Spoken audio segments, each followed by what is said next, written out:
السلام عليكم، ازيكم؟ عاملين ايه؟ اخباركم ايه؟ النهارده ان شاء الله جايبه لكم وصفه كده تنفع لاخر الشهر. طبعا اخر الشهر كلنا بنبقى مفلسين والتلاجة بتبقى بتعيط كده من قله الحاجه اللي فيها.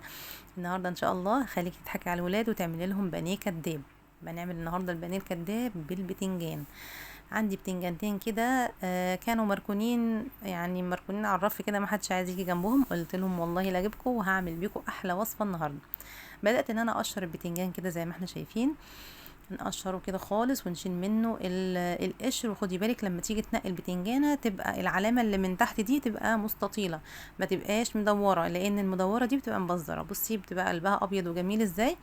بدات ان انا اقطع البتنجان كده كله مكعبات. وبعد كده هنجيب بقى الكبه اللي عندنا. عندك كبه، عندك خلاط، استخدمي اللي موجود عندك. بدات ان انا احط البتنجان كده كله في الكبه. وبعد كده عندي بقى شوية مكونات موجودة عندنا كلنا. عندي كوباية من الدقيق نزلت بيها كده على البتنجان، وكمان بضاية، وكمان عندي برضو حبة كده حلوين، يعني طبق كده من الخضرة المشكلة. عندك بقدونس بس تمام هينفع. وعندك بقى شوية بهارات حلوين كده من اللي موجودين عندك، ابدأي انزلي بيهم. انا اللي انا حطيته نص معلقة من الملح، نص معلقة كمون، كزبرة ناشفة، فلفل اسود، نص معلقة من بهارات الفراخ عشان تديني طعم حلو كده. لو في كاري حطي برضو نص معلقة هتبقى حلوة قوي. نبدأ نضرب كده كل المكونات لحد ما بصوا تبقى عاملة زي قوام الطعمية. فاكرين الطعمية لما عملناها مع بعض؟ بقت عاملة زيها وشكلها كده شوية اهو، بس طبعا هي مش خضرة قوي زي الطعمية لما عملناها. طبعا كان المفروض في الاول خالص حطيت البصلاية بس كنت ناسياها، بس افتكرت ولحقنا الموضوع، يعني مفيش مشكلة. وضربتها في الكبة كده مع كل المكونات لحد ما اندمجت، وخلاص كده خليط البانيه الكداب جهز معايا زي ما انتوا شايفين.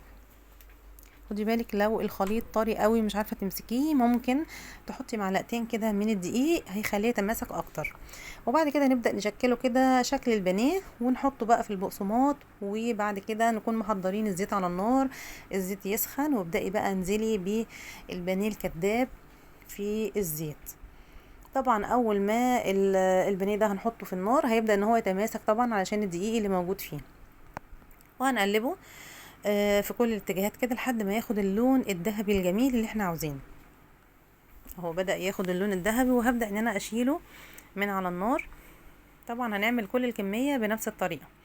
بدأت ان انا اشيل كده البانيه الكداب اهو. وحضري بقى العيش البلدي الجميل بتاعنا، وكمان لو في كاتشب هيبقى حلو جدا. عايزه تعملي بقى اطباق جانبيه جنبه، ممكن رز او مكرونه ممكن تعملي وهتبقى حلوه جدا.